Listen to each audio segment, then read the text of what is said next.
Bismillahirrahmanirrahim. Assalamualaikum warahmatullahi wabarakatuh. Waalaikumsalam warahmatullahi wabarakatuh. Acara diseminasi budaya positif pada SMK Negeri 1 Merah yang akan dilakukan oleh dua calon guru penggerak, Pak Dodi Karyanto SPT dan Pak Fenil Parawansa Eskom. Mari kita buka dengan sama-sama membaca basmalah. Bismillahirrahmanirrahim. Selanjutnya sambutan kepala sekolah yang dalam hal ini akan diwakili oleh yang terhormat Bapak Juri Sarjana Pendidikan dan sekaligus membuka acara diseminasi budaya positif di SMK Negeri 1 Merah ini secara resmi. Disilakan. Bismillahirrahmanirrahim. Assalamualaikum warahmatullahi wabarakatuh. Waalaikumsalam warahmatullahi wabarakatuh. Pertama-tama mari kita panjatkan puja dan puji syukur kehadirat Ilahi Rabbi Tuhan yang Maha Kuasa, karena dengan segala limpahan rahmat, karunia serta hidayahnya, sehingga alhamdulillah pada siang hari ini kita dapat mengikuti acara presentasi teman-teman kita yang masuk dalam kategori calon guru penggerak angkatan ke-9. Angkatan ke-9, yaitu atas nama Pak Dodi Karyanto dan Pak Fenil Parawansa. Kemudian yang kedua, tidak lupa pula kita kirim salawat kepada Nabi Muhammad SAW, seorang manusia yang memberi pencerahan pada kita. Mudah-mudahan kita akan mendapat syafaat di yaumil akhir. Kemudian daripada itu ada beberapa harapan saya selaku perwakilan dari kepala sekolah terhadap kita selaku teman sejawat oleh Pak Dodi dan Pak Fenil. Mudah-mudahan acara diseminasi penyebaran pemahaman budaya positif bisa ditularkan kepada kita semua selaku guru-guru yang ada di SMK 1 Merah dan dapat kita praktekkan pada kehidupan sehari-hari baik di dalam sekolah maupun di luar sekolah. Acara diseminasi penyebaran pemahaman budaya positif ini mari kita sama-sama dengan mengucapkan Bismillahirrahmanirrahim kita buka secara resmi pada saat ini, dan kepada teman-teman dengan harapan untuk mengikuti diskusi ini tentunya ada masukan barangkali yang perlu diberikan oleh kita kepada teman-teman kita yang selaku guru penggerak ini. Terima kasih atas kebersamaan. Saya akhiri, lebih dan kurang mohon maaf. Billahi taufiq wal hidayah. Assalamualaikum warahmatullahi wabarakatuh. Waalaikumsalam warahmatullahi wabarakatuh. Acara selanjutnya langsung kami serahkan kepada dua calon guru penggerak, Pak Dodi Karyanto SPT dan Pak Fenil Parawansa untuk memaparkan diseminasi budaya positif. Disilakan.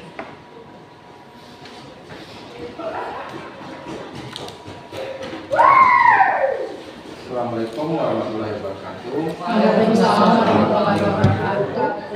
Terima kasih atas kesempatan dan waktunya untuk mengikuti kegiatan diseminasi atau penyebaran pemahaman budaya positif pada lingkungan sekolah ataupun pada lingkungan di luar. Adapun beberapa konsep inti dari budaya positif ini. Pertama, perubahan paradigma belajar. Kedua, disiplin positif. Ketiga, nilai-nilai kebajikan. Keempat, kebutuhan dasar manusia. Yang kelima, motivasi perilaku manusia. Yang keenam, posisi kontrol guru. Kemudian yang ketujuh, keyakinan sekolah ataupun kelas. Dan yang terakhir, segitiga restitusi. Ya, kita akan bahas satu persatu, mulai dari pembelajaran paradigma baru. Pembelajaran paradigma baru yaitu pembelajaran yang dirancang berdasarkan pembelajaran berdiferensiasi, sehingga para peserta didik belajar sesuai kebutuhannya berdasarkan tahap perkembangan sesuai teori psikologis modern untuk mewujudkan profil Pancasila. Ya mungkin pada pengalaman kita sebelum kita mengenal kegiatan pembelajaran dengan berdiferensiasi ini, kita mungkin pernah melakukan ataupun pernah mengenal istilahnya pembelajaran ada yang teacher center dan student center.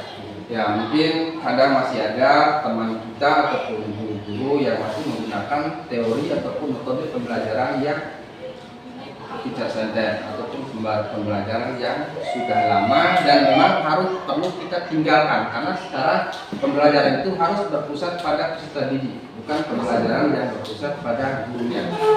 Kemudian di sini pada kurikulum Merdeka juga dikenalkan dengan istilah berdiferensiasi. Bagaimana dengan pembelajaran ini? Pembelajaran berdiferensiasi ini adalah pembelajaran yang berpusat pada peserta didik.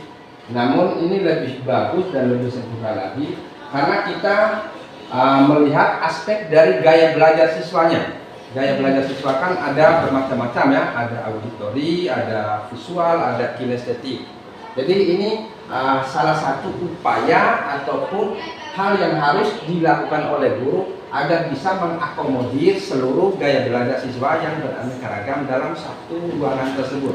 Misalkan yang gaya belajarnya auditori beda tingkat responnya dengan yang memiliki gaya belajar kinestetik.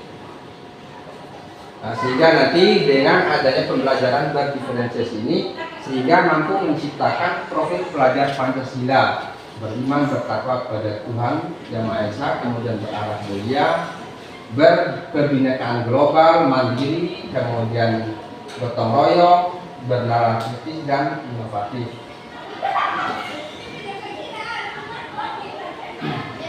Kemudian kedua ini tentang teori kontrol. Ada beberapa miskonsepsi ataupun hal yang kita pahami ternyata tidak begitu benar juga adanya. Misalkan ilusi guru mengontrol murid, kemudian ilusi bahwa semua penguatan positif efektif dan bermanfaat, ilusi bahwa kritik dan membuat rasa bersalah mampu menguatkan karakter, dan ilusi bahwa orang dewasa dapat memaksa.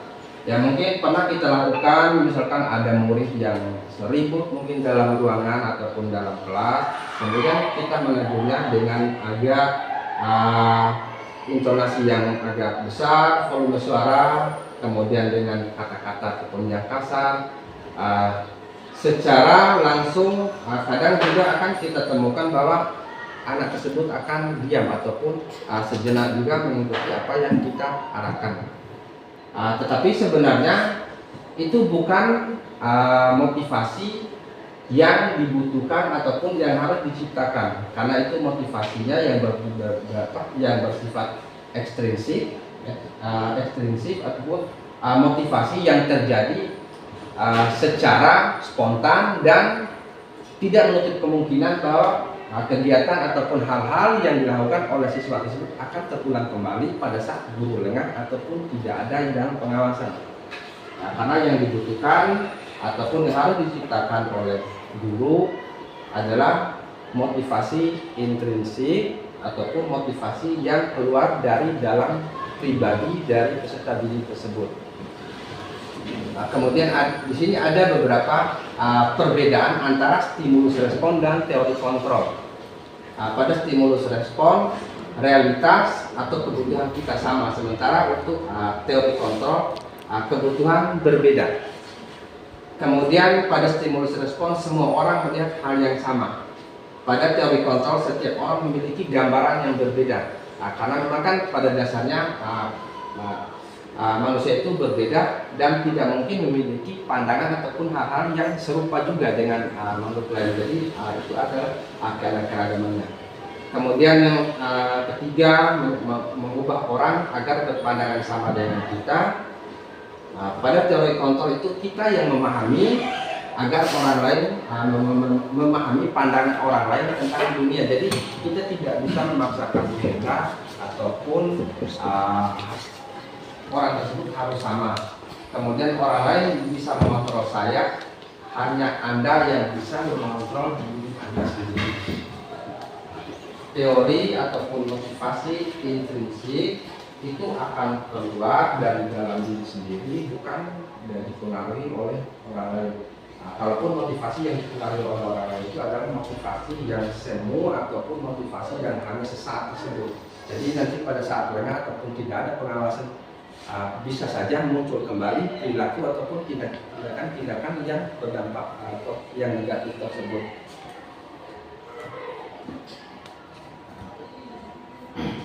Kemudian disiplin positif, mungkin pemahaman kita ataupun yang terbersih dalam ingatan kita kalau mendengar kata disiplin ini mungkin variasi juga ya. Mungkin Ibu Suci, apa yang ada dalam pikirannya kalaupun mendengar ini istilah kata disiplin? Disiplin.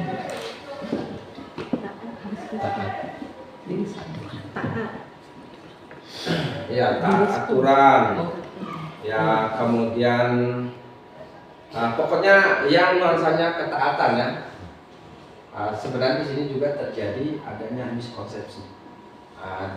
Di sini bahwa kata disiplin ini berasal dari disiplina yang artinya belajar. Yang artinya belajar. Disiplin mengacu pada disiplin diri yang memiliki tanggung jawab terhadap apa yang dilakukannya berdasarkan nilai-nilai yang diyakininya. Jadi disiplin positif merupakan salah satu cara penerapan disiplin yang bertujuan untuk menumbuhkan kesadaran serta memberdayakan peserta didik tanpa imbalan, penghargaan, reward, ancaman ataupun hukuman. Jadi kita sebagai pendidik, tujuan kita adalah menciptakan peserta didik yang memiliki disiplin diri sehingga mereka berperilaku mengacu pada nilai-nilai kebajikan universal dan memiliki motivasi intrinsik dalam perubahan perilaku ke arah yang lebih baik. Jadi yang diperlukan di sini ataupun yang perlu diciptakan itu atau yang harus ditumbuhkan pada peserta didik itu adalah motivasi intrinsik ataupun motivasi yang memang yang keluar dari dalam diri pribadi yang bukan dipengaruhi oleh faktor luar seperti dengan memberikan hukuman ataupun ancaman ataupun dengan reward atau apresiasi. Ya, kita mungkin juga mengenal ataupun memahami apresiasi, reward ataupun mungkin dengan memberikan barang seperti permen. Itu akan menumbuhkan motivasi dari peserta didik. Tapi motivasi yang timbul tersebut adalah motivasi yang ekstrinsik, motivasi yang dari luar karena adanya faktor luar. Dan ternyata setelah kita mempelajari pada program-program guru penggerak ini, itu termasuk hukuman. Ini termasuk hukuman karena nanti akan ketergantungan dengan ataupun mengharapkan hal yang serupa sehingga mereka bisa melakukan hal yang baik itu dengan mengharapkan adanya imbalan ataupun hal serupa. Jadi tidak ada perilakunya yang positif tersebut itu yang muncul dari dirinya, tapi semata-mata itu karena berharap ada imbalan ataupun pujian dari orang lain, sehingga itu dijadikan sebagai hukuman jangka panjang.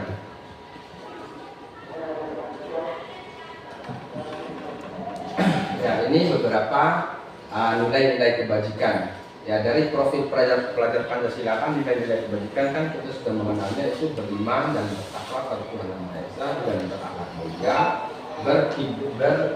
berkebinekaan global, gotong royong, mandiri, kreatif dan bernalar kritis.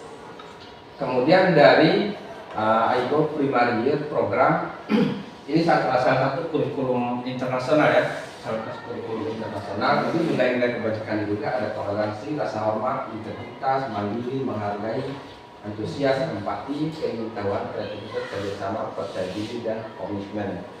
Kemudian nilai-nilai kebajikan yang ada pada keterampilan hidup ataupun life skill, dapat dipercaya, lurus hati, pendengar yang aktif, tidak merendahkan orang lain dan memberikan yang terbaik dari diri. Ya mungkin ada hal-hal yang kita diskusikan ataupun yang kita luruskan dari awal tadi. Kalaupun tidak ada, biar nanti Pak Fenil yang melanjutkan beberapa dari konsep inti materi ini. Tapi sebelum Pak Fenil, mungkin Pak Fenil nanti mungkin akan melakukan kegiatan Sebentar, masih on tuh. Iya. Lanjut coba kembali ke disiplin tadi. Disiplin. Ya, disiplin positif. Di slide ini hanya memunculkan disiplin positif. Padahal kadang-kadang disiplin itu ada yang merasa termotivasi lebih bagus atau lebih ke arah yang lebih baik. Kadang-kadang disiplin itu ada yang mengartikan sebagai salah satu yang memberatkan gitu. Jadi apakah di situ tidak ada disiplin negatifnya yang dimasukkan di situ? Ya memang tidak ada karena sisi negatifnya itu seperti penghargaan ataupun ancaman dan hukumannya. Kebalikan dari disiplin positif yang muncul akibat dari motivasi intrinsik tadi. Jadi kebalikan dari disiplin positif ini adalah motivasi ekstrinsik yang terjadi akibat dari adanya apresiasi, ancaman, kemudian pemberian hukuman, ataupun juga dengan memberikan hadiah, walaupun pada tujuan itu baik, tetapi ternyata setelah lambat laun itu bisa dikategorikan sebagai hukuman jangka panjang karena akan terjadinya ketergantungan peserta didik ataupun manusia dengan hal yang serupa. Sehingga dia mau melakukan kegiatan-kegiatan ataupun hal-hal positif tadi. Dia tidak melakukan kegiatan hal yang positif tadi sesuai dengan apa yang dia yakini. Ya, contoh berhubung dari konsep inti modul ini ada 8, sementara kita melakukan kegiatan kolaborasi karena dalam CGP dalam satu sekolah ini terdapat lebih dari 1, sehingga kita melakukan kolaborasi dan ada pembagian dari pemaparan dari modul tersebut. Ya, mungkin dari saya cukup sekian. Saya hari billahi taufiq wal hidayah. Wassalamualaikum warahmatullahi wabarakatuh. Dan selanjutnya akan dilanjutkan oleh rekan saya Pak Fenil Purwasa. Ya, terima kasih. Mudah-mudahan apa yang dipaparkan oleh Pak Dodi Karyanto bisa memberikan manfaat untuk kita semua. Selanjutnya akan dilanjutkan oleh Pak Fenil Parawansa. Disilakan.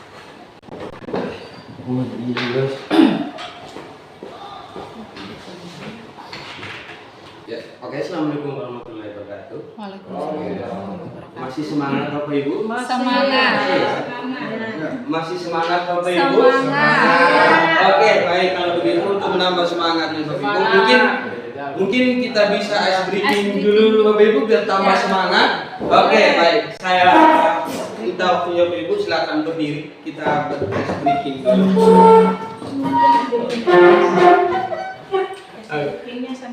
Ya, permainannya sederhana Bapak Ibu ya. Oke. Permainannya itu sederhana, cuman ikuti kata saya. Jangan ikuti gerakan saya. Bisa Bapak Ibu ya? Bisa. Oke, baik, mari kita coba simulasinya. Tangannya, waduh, lihat tangannya ke depan semua, ke depan, tangan ke depan. Tangannya ke atas. Tangannya ke samping. Oh, bisa Bapak Ibu ya? Bisa. Oke, satu kali lagi Bapak Ibu. Ikuti instruksinya saya atau aba-abanya saya, jangan ikuti gerakan saya. Siap. Tangannya ke depan. Ayo semangat dulu. Tangannya ke depan, tangannya ke atas, tangannya ke atas, tangannya ke atas, tangannya ke atas. Tangannya ke atas. Ya. Pasti, berarti disebutkan. Saya akan melanjutkan ketika semuanya sudah kembali konsentrasi, Bapak Ibu ya. Ya. Oke, baik. Sudah. Instruksinya itu sederhana, ikuti kata saya, jangan ikuti gerakan saya. Bangun dulu, Bu. Katanya Belum. ikut katanya. Ikuti instruksi saya, ikuti kata saya, jangan ikuti gerakan saya, Bapak Ibu ya. Oke, baik. Tangannya ke depan, Bapak Ibu. Tangannya ke depan. Tangannya ke depan. Tangannya ke depan. Tangannya ke depan. Tangan ke depan. Tangannya ke depan. Biarin aja. Tangannya ke depan, sudah. Tangannya ke atas. Tangannya ke atas. Tangannya ke atas, sudah. Tangannya ke samping. Tangannya ke samping. Oke, masih tangannya ke samping, sudah ya. Tangannya lagi ke atas. Tangannya lagi ke atas. Sudah, coba. Tangannya ke depan. Tangannya ke depan. Sudah? Sudah. Oke, kita beri aplaus. Coba. Terima kasih. Hanya mengikuti kata-kata dan bukan gerakannya. Yang konsentrasi murid. Kalau kita kan ikuti gerakan dan ngikuti kata-kata. Ikuti apa saya katakan, jangan ikuti gerakan saya. Tapi saya yakin dari instruksinya sudah diikuti semua, walaupun dengan barengi dengan gerakan. Tapi membuktikan konsentrasinya masih. Oke, Bapak Ibu, kita lanjut. Ini dia. Tadi sudah dipaparkan oleh Pak Dodi mengenai itu budaya positif. Sedikit menebalkan, Bapak Ibu ya. Budaya positif adalah segala sesuatu yang bernilai positif dan memiliki nilai universal yang berlaku di sekolah. Budaya positif ini sebenarnya sudah banyak kita lakukan di sekolah, Bapak Ibu ya. Budaya positif memang pada dasarnya budaya positif ini banyak terjadi miskonsepsi, yaitu yang dimana terkaitan dengan aturan, ketaatan, hukuman. Itu yang lebih utama. Tapi pada dasarnya disiplin itu adalah mengacu pada sebuah kesadaran diri. Kesadaran diri bagaimana kita melaksanakan sesuatu yang berdasarkan tugas tanggung jawab itu berdasarkan dari hati. Seperti contoh dari sebuah disiplin positif kita adalah datang tepat waktu ke sekolah. Tetapi dengan seiring berjalan waktu, datang tepat waktu ke sekolah itu kadang-kadang kita lakukan hanya karena takut menerima teguran. Begitu Bapak Ibu ya. Jadi kita datang tuh dengan cepat, artinya itu bukan motivasi dari dalam diri kita berdasarkan kesadaran. Jadi sebenarnya disiplin positif itu adalah bagaimana kita membangun sebuah kesadaran implisит di dalam diri agar kita secara sadar sepenuhnya bahwa bagaimana melakukan segala sesuatu tanggung jawab itu berdasarkan tugas dan tanggung jawab kita. Oke, saya lanjut Bapak Ibu ya.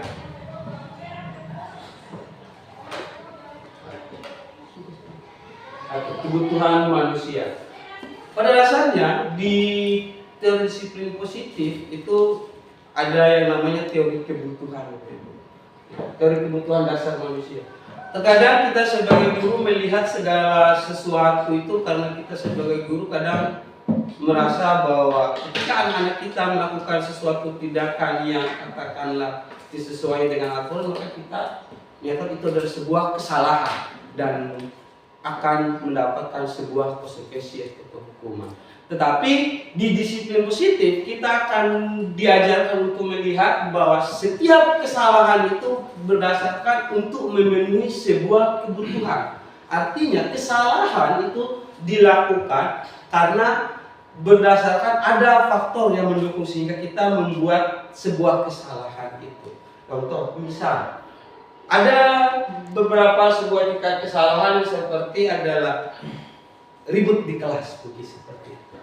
Ada siswa kita yang agak ribut di kelas, tetapi terkadang di satu sisi kita di program ini adalah diharuskan kita untuk mempelajari ketika ada peserta didik kita yang ribut, kita akan diharuskan untuk lihat apa yang menyebabkan dia ribut. Apakah mungkin anak ingin dia kurangnya teman, atau mungkin dia memiliki masalah di luar. Di situ nanti akan kita mempelajari lebih jauh tentang kebutuhan manusia. Tetapi di kebutuhan dasar manusia bahwa dari setiap manusia itu adalah memiliki kebutuhan yang berbeda.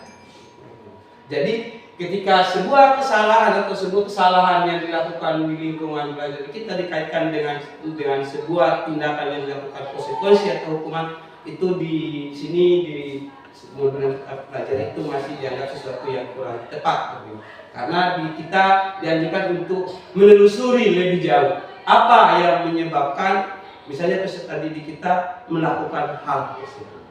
Begitu Bapak Ibu ya. Kita lanjut. Nah, di sini ada 5 kebutuhan dasar manusia. Ini yang berdasarkan teoritisnya adalah faktor bertahan hidup. Faktor bertahan hidup adalah berkaitan dengan sandang, pangan, papan itu. Dia itu sudah biasa. Terus kasih sayang dan rasa terima kasih. Terkadang ada siswa yang kita yang katakan tadi setelah itu adalah mungkin karena siswa itu adalah kurang kasih sayang. Begitu dia kurang perhatian, entah karena itu masalah di luar atau mungkin banyaknya tekanan dan tugas yang lain. Jadi artinya di sini kita dituntut untuk melihat mereka itu bagaimana kita sebagai seorang guru itu sebagai pelengkap dari mereka itu untuk mempelajari apa sih yang mereka butuhkan sampai mereka berbuat demikian. Apa sih yang menyebabkan peserta didik kita berbuat demikian? Begitu. Terus ada penguasaan. Penguasaan di sini dianggapkan bahwa terkadang memang rasa ribut itu ataupun rasa kekacauan itu muncul dari adanya rasa penguasaan. Artinya 5 kebutuhan dasar manusia ini memang sudah kompleks menurut saya. Penguasaan di sini dimaksudkan adalah bagaimana seseorang itu bisa dianggap, bagaimana seseorang itu bisa selalu tampil, artinya bagaimana seseorang itu dianggap wah begitu. Jadi di modul ini Bapak Ibu yang saya pelajari di penguasaan ini bagaimana kita melihat peserta didik itu kita melihatnya sebagai pribadi yang unik. Pribadi yang unik artinya mereka adalah pribadi yang memiliki sisi kelebihan dan sisi kekurangan. Jadi di mana kekurangan yang lainnya siswa yang satu itu akan ditutupi oleh kelebihan dari siswa yang lain. Begitu. Terus faktor kebebasan. Kebebasan di sini adalah bagaimana siswa kita memiliki pikiran yang mandiri, mencoba hal-hal yang baru, yang mengendalikan. Ini posisinya kita adalah sebagai pengontrol. Posisi kita yang mendampingi siswa dengan menyediakan beberapa apa yang mereka butuhkan. Terus yang ketiga faktor kesenangan. Faktor kesenangan ini saya yakin bukan hanya siswa Bapak Ibu, tapi kita juga membutuhkan yang namanya kesenangan. Nah, di teori kebutuhan manusia, 5 kebutuhan manusia ini, makanya terkadang dalam sebuah kelas itu adanya sebuah teknik, kita itu teknik atau metode kita yang kurang menyenangkan, atau seperti yang Pak rekan saya katakan tadi di pembelajaran berdiferensiasi tadi adalah bagaimana kita sebagai guru mampu untuk memenuhi segala kebutuhan dalam diri peserta ini. Mungkin teknik bermain atau teknik bermain. Teknik dalam kita menciptakan kesenangan itu, teknik kita dalam menciptakan kesenangan sehingga siswa merasa bosan itu bisa menimbulkan sesuatu yang tidak menyenangkan bagi siswa tersebut, sehingga menimbulkan tindakan-tindakan yang mungkin akan mengganggu yang lain sehingga menciptakan kegaduhan di dalam lingkungan kelas atau kelas kita. Ada. Sampai di sini ada yang perlu kita diskusikan Bapak Ibu. Mohon sekali lagi mohon Bapak Ibu ya, yang saya paparkan di sini terus saya bukan bermaksud untuk menggurui ya. Kita di sini hanya sekedar untuk membagi keluhan. Ada ya usul saran ketika kita sebutkan. Oke Bapak, kita lanjut Bapak Ibu ya. Ada beberapa teori motivasi yang dibangun di dalam diri seseorang yang membuat seseorang taat itu akan disiplin. Ada yang dikenal dengan motivasinya, ada motivasinya dalam motivasi ekstrinsi dan ada motivasi intrinsik. Motivasi intrinsik biasanya adalah motivasi yang berdasarkan rangsangan dari luar atau dorongan dari luar atau untuk menghindari sebuah tindakan yang tidak enak atau tidak nyaman atau berdasarkan hukuman. Maksudnya kita akan menghindari hukuman. Seperti tadi dulu saya katakan sebelumnya bahwa kita diharuskan datang lebih awal atau datang lebih cepat. Artinya kalau kita sudah membangun motivasi di dalam internal atau motivasi intrinsik kita, maka dengan sendirinya kita akan datang karena itu adalah sebuah budaya positif yang kita tularkan dari lain. Tetapi kita bisa datang lebih pagi, ketika kita untuk menghindari yang namanya tidak nyaman atau teguran dari atasan mungkin atau hukuman dari atasan mungkin bisa juga.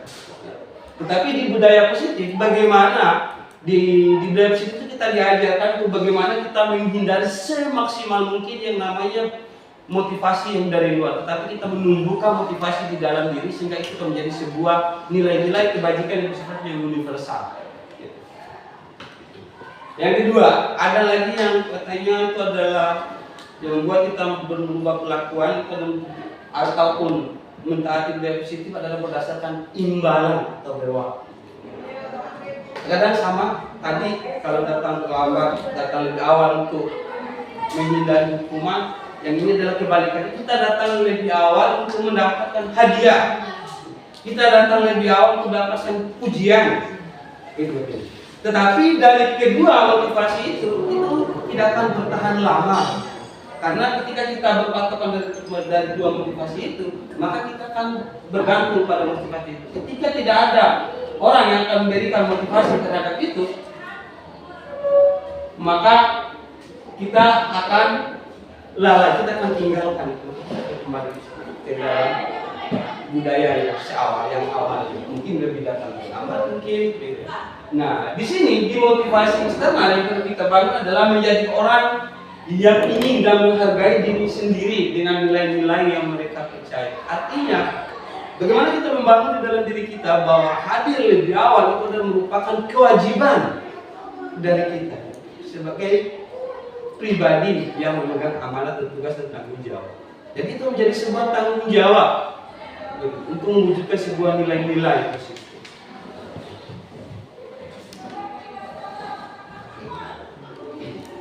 Ini di sini mungkin ada 3 yang selalu kita hadapi sehari-hari, itu adalah konsekuensi dan hukuman. Ketika mendengar hukuman, apa yang ada di benaknya Bapak Ibu? Kita mendengar kata hukuman atau konsekuensi. Hukuman. Timbul merasa bersalah gitu. Melakukan kesalahan. Iya, hukuman itu ya. Konsekuensi. Konsekuensi itu kira yang bagaimana itu Bapak? Konsekuensi. Masuk dalam kategori akibat dari kesalahan itu mungkin adalah sanksi ya. Sanksi. Oke, baik. Saya ingin menghadirkan sebuah contoh kasus Bapak Ibu. Bisa ada Bapak ya? hal yang sudah disepakati bersama. Oh iya, benar juga Bapak Ibu.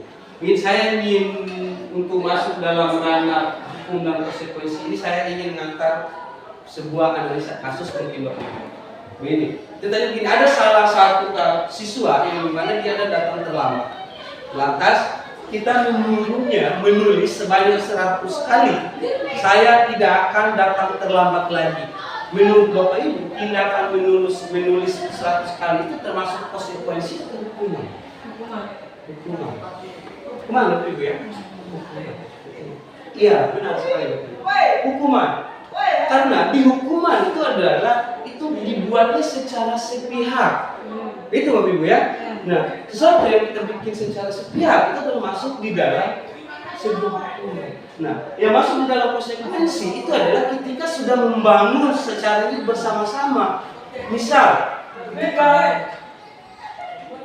peserta didik kita datang terlambat, kita sudah membuatkan sebuah beberapa keyakinan sekolah mungkin atau keyakinan kelas. Jadi ketika saya datang terlambat, maka sesuatu dengan sendirinya menyadari ini adalah konsekuensi dari apa yang saya lakukan.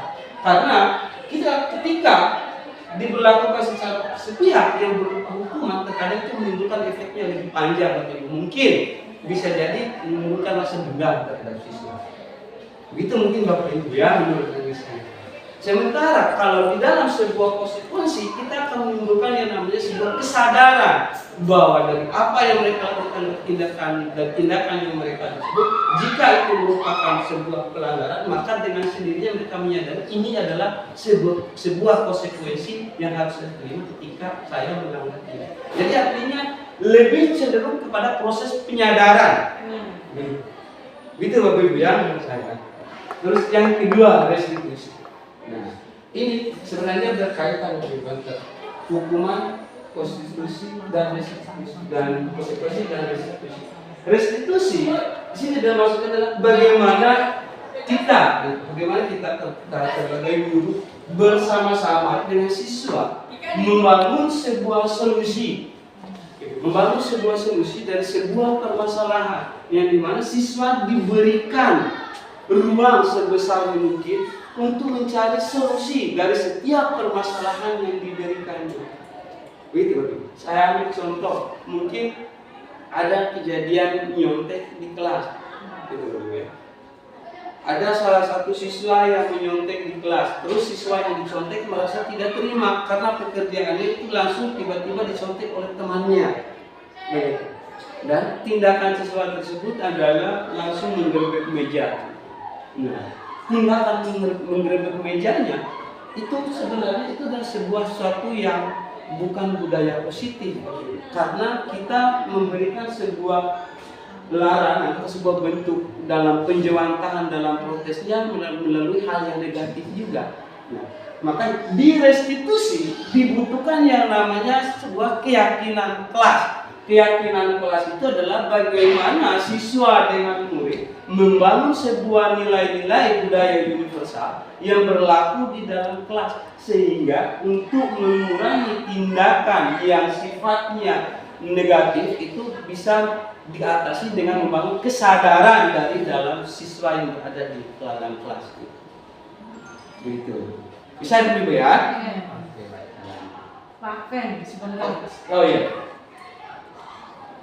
Berarti sebelum misalnya ada anak yang dia menyontek, Iya. jadi sebelumnya itu di dalam ruangan kelas bersama wali kelasnya itu mereka menyepakati sebuah aturan atau konsekuensi ketika terjadi contekan di dalam ruangan itu, apa yang harus kita lakukan, begitu kan? Iya. Itu yang di restitusi itu.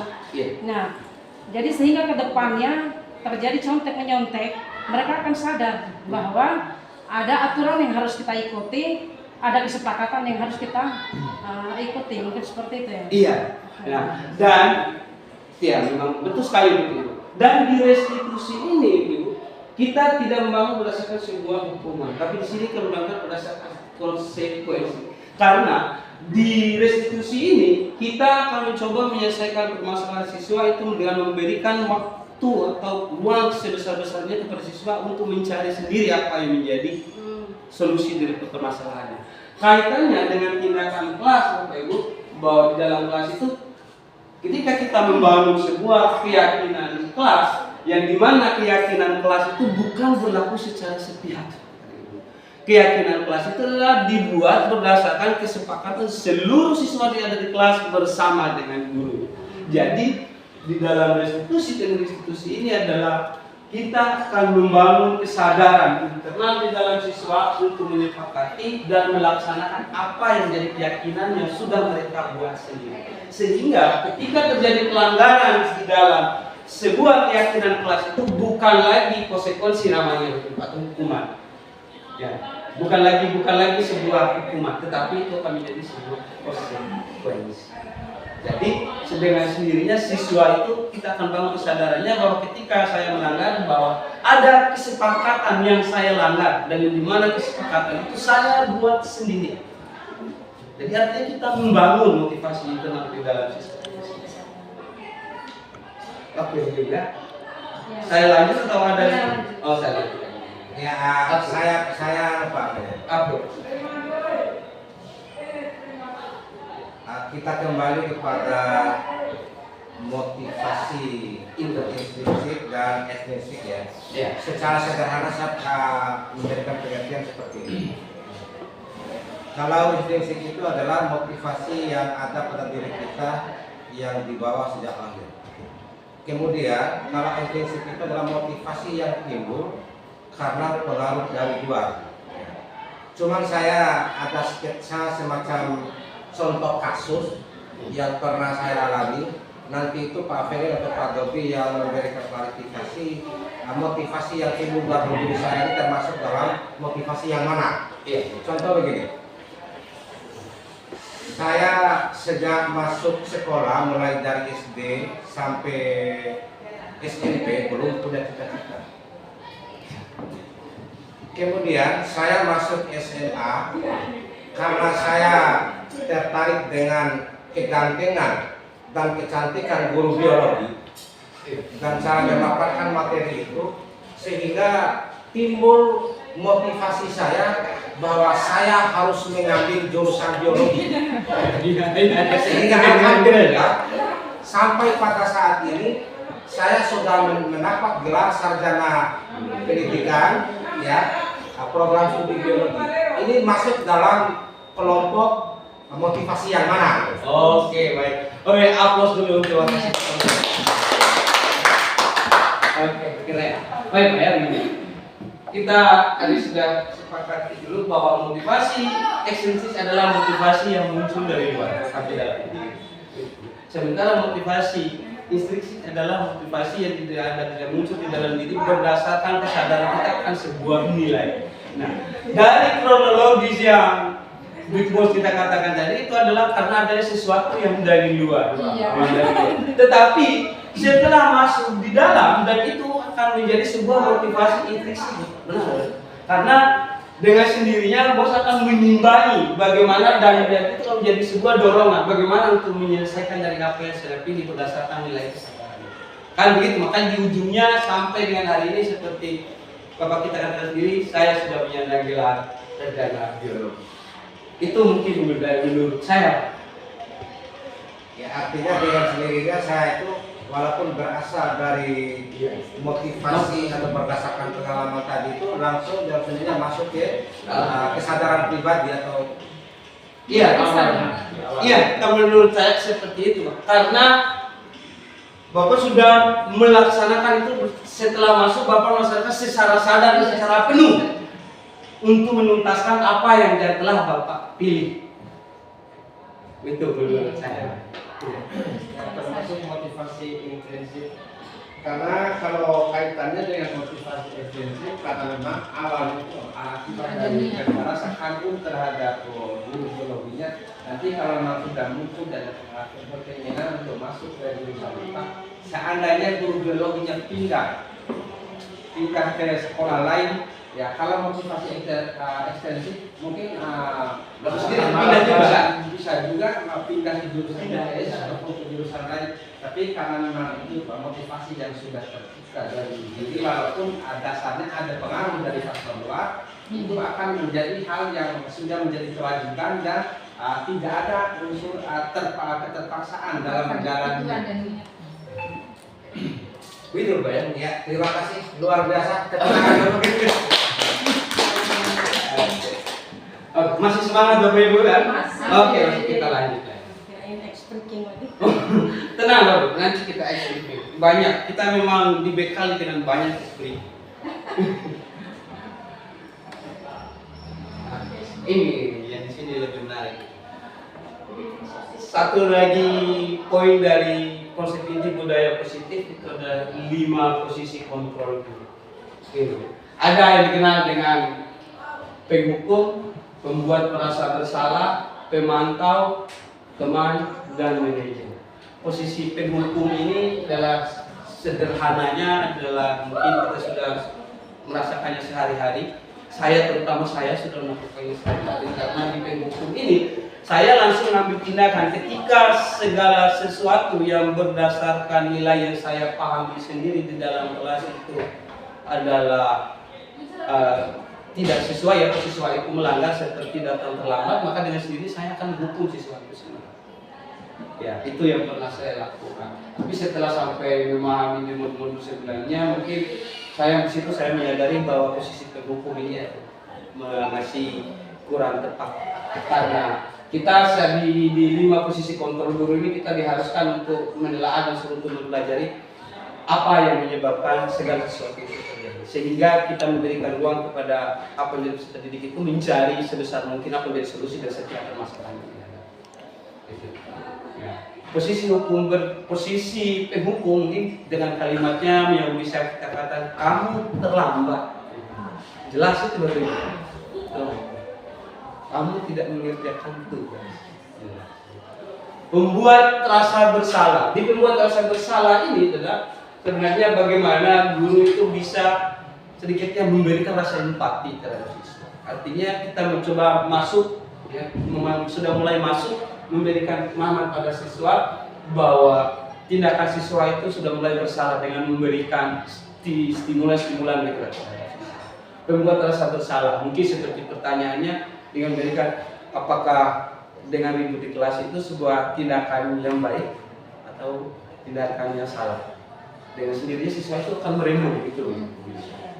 Itu yang pertama. Itu adalah salah satu contoh kecil. Mungkin Bapak Ibu kita akan lebih yang lebih paham lagi training. Nah, sekarang teman, di posisi teman ini adalah bagaimana kita melihat peserta didik kita itu, ya saya kayaknya kita sebagai teman, cuman mungkin di posisi kontrol guru yang paling utama adalah di posisi manajer Bapak Ibu ya, yang dimana kita bersama teman, kita bersama murid atau peserta didik kita sama-sama mencari solusi dari apa yang menjadi permasalahan, sehingga di situ terjadi sebuah hubungan, bukan hanya terjadi sebuah hubungan, tapi dengan posisi manajer kita juga bisa membangun hubungan yang baik dengan murid. Ini adalah bentuk-bentuk pertanyaan ya Bapak Ibu, yang dimana kita mengambil beberapa nilai posisi kontrol guru. Kamu tidak pernah mendapatkan nilai jika tidak mengerjakan tugas. Ini adalah salah satu pertanyaannya. Kamu tidak akan ini sebagai posisi kontrol. Dia tidak pertanyaannya seperti ini. Seharusnya tidak memberikan hukuman Bapak Ibu, tapi dia akan memberikan pilihan, sekaligus memberikan penyadaran terhadap apa yang peserta didik kita lakukan. Oke Bapak Ibu ya, saya lanjut ya. Ini jadi keyakinan kelas tadi. Keyakinan ini salah satu poin utamanya adalah keyakinan kelas. Keyakinan kelas itu adalah bersifat nilai universal, yang dimana keyakinan kelas itu adalah sebuah pernyataan-pernyataan yang dibangun, yang kita minta, yang dibuat oleh siswa bersama guru untuk disepakati di dalam kelas itu. Jadi di dalam keyakinan kelas itu tidak ada yang namanya hukuman, tetapi yang ada adalah konsekuensi. Ini adalah contoh keyakinan kelas. Nah, segitiga restitusi ini adalah proses dialog yang dijalankan oleh guru untuk menghadirkan sebuah solusi yang mandiri di dalam siswa. Segitiga restitusi itu terdiri dari 3 bagian, yaitu menstabilkan identitas, validasi tindakan yang salah, dan menanyakan keyakinan.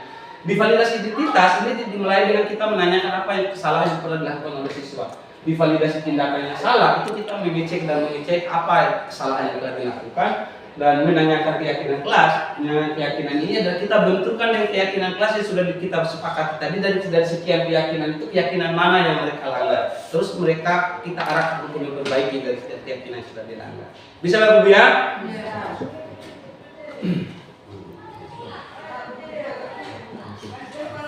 Oke Bapak Ibu, mungkin hari ini saya sampai di sini. Demikian ya pemaparannya saya dengan rekan saya Pak Dodi Karyanto. Mohon maaf jika ada kesalahan kata atau sesuatu yang tidak berkenan yang kita ucapkan, bahwa segala sesuatu yang benar itu datanya dari yang benar, sesuatu yang salah bersumber dari kita berdua, dan atas kesalahan itu mohon maaf. Assalamualaikum warahmatullahi wabarakatuh. Selanjutnya saya kembalikan saudara.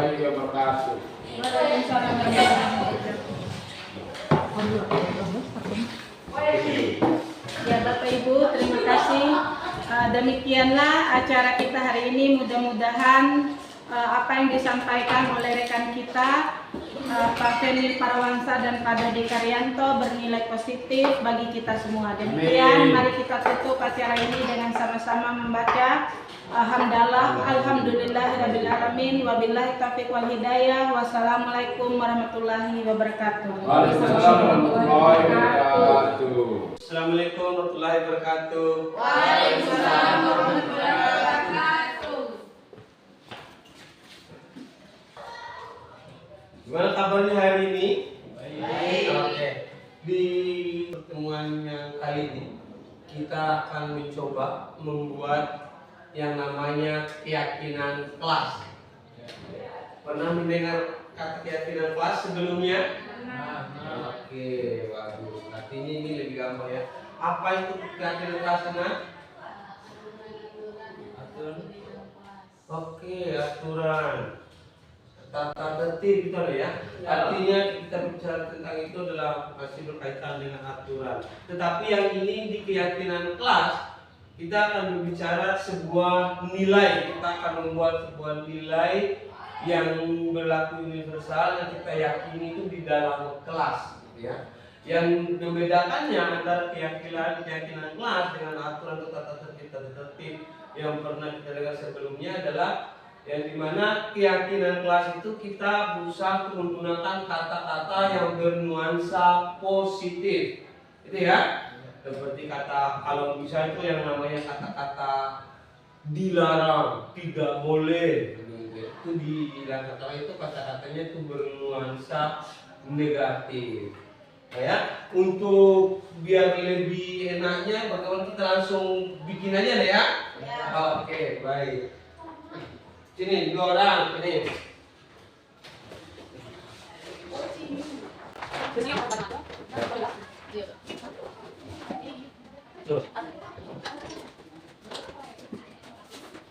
Oke, gitu ya. Sambil menunggu temannya, ya, saya akan membagikan kertas ini yang dimana di sini nanti Anda akan menuliskan keyakinan kelas tersebut. Setelah Anda menuliskannya, silakan kamu tempelkan di depan ya, biar nanti kita evaluasi dan kita akan pilih beberapa menjadi keyakinan kelas. Karena ketika terjadi sebuah hal yang sama, maka kita akan gabung begitu. Ingat, dalam membuat keyakinan kelas, usahakan kita menghindari kata-kata yang negatif. Ya, bisa ya? Nah, oke, kalau begitu silakan dibagikan kertasnya.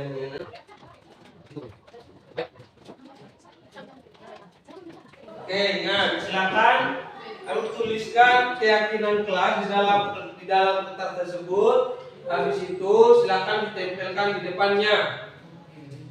Oke.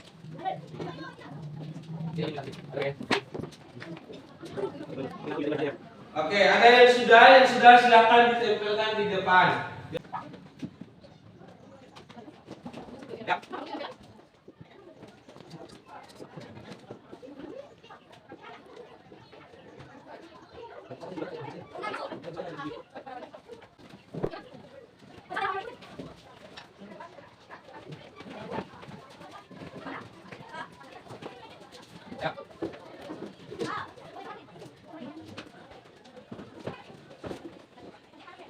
Sudah semua?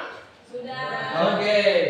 Dengan kelas ini sudah kita bikin, tapi nanti kita akan coba melihat ini ya. Oke, baik.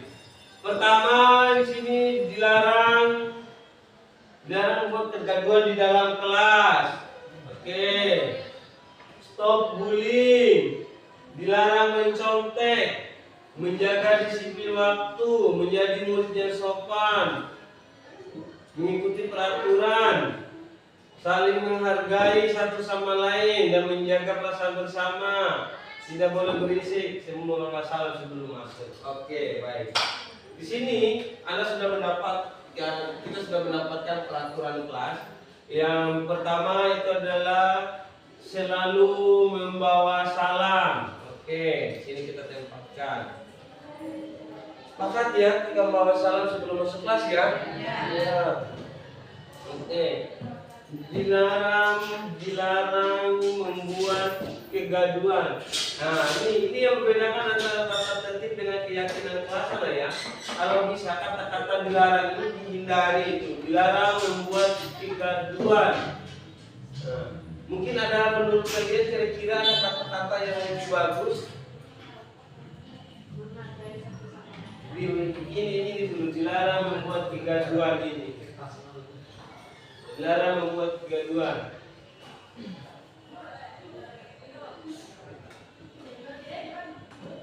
Tidak boleh ribut atau disiplin dalam kelas ya. Oke. Karena tidak boleh berisik, sama. Dilarang membuat kegaduhan ya. Oke, sip. Stop bullying. Aku menghargai ya.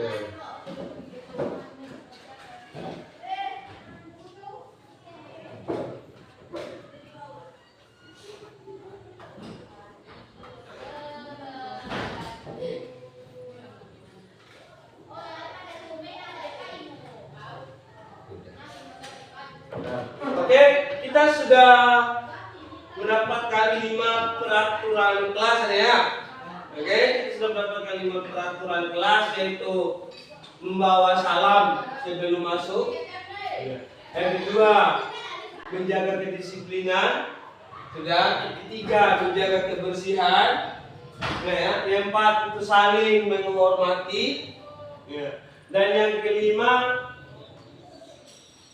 bekerja sama. Gitu ya. Bisa disepakati sekarang ya. Artinya apakah kesepakatan kelas yang kita bikin ini bisa dijalankan atau bisa diyakini? Bisa. Oke. Bisa ya? Ya.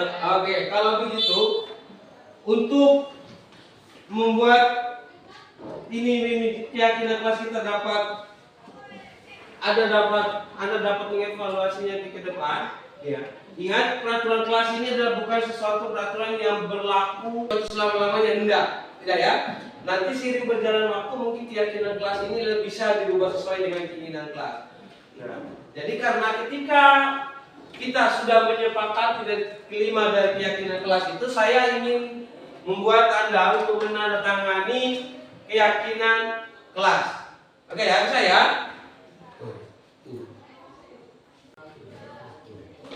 Oke, ini nota tangannya sudah jadi. Seperti saya bilang tadi, karena kita sudah menyepakati dan mendapati 5 keyakinan kelas, saya minta untuk Anda menandatangani keyakinan kelas, yang dimana keyakinan kelas ini akan kita jalankan bersama. Sepakat ya? Ya. Oke, mulai dari Ihsan.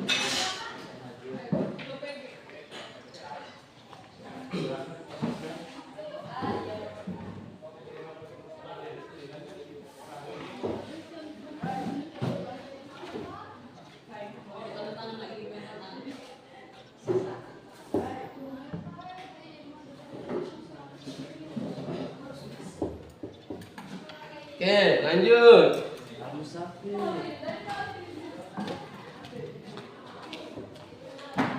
Pastikan ambil tulisannya ini. Oke.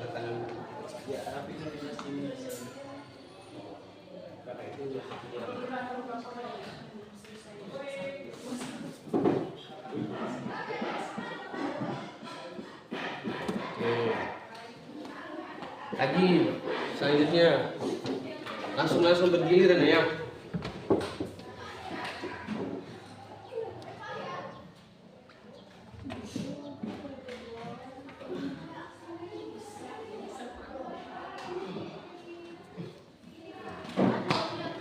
Lagi.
Oke, nah ya.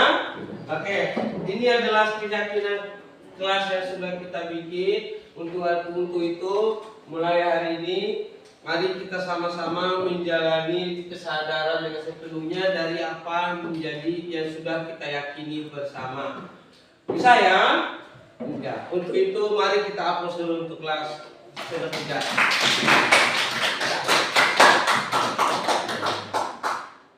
Assalamualaikum warahmatullahi wabarakatuh. Perkenalkan, nama saya Gindarwati dari kelas 11 TJAT.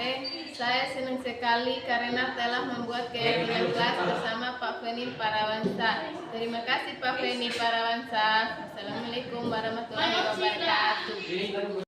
Assalamualaikum warahmatullahi wabarakatuh. Perkenalkan, nama saya Asni Andriani dari kelas 11 TJAT. Saya senang sekali karena telah membuat keyakinan kelas bersama Pak Fenil Parawansa. Sekian, wassalamualaikum warahmatullahi wabarakatuh. Assalamualaikum warahmatullahi wabarakatuh. Perkenalkan, nama saya Sri Unita dari kelas 11 TJAT. Saya senang sekali karena telah membuat keyakinan kelas bersama Pak Fenil Parawansa. Terima kasih. Wassalamualaikum warahmatullahi wabarakatuh. Assalamualaikum warahmatullahi wabarakatuh. Perkenalkan, nama saya Nurvita Aulia dari kelas 11 TJAT. Saya senang sekali karena telah membuat keyakinan kelas bersama Pak Fenil Parawansa. Terima kasih. Wassalamualaikum warahmatullahi wabarakatuh.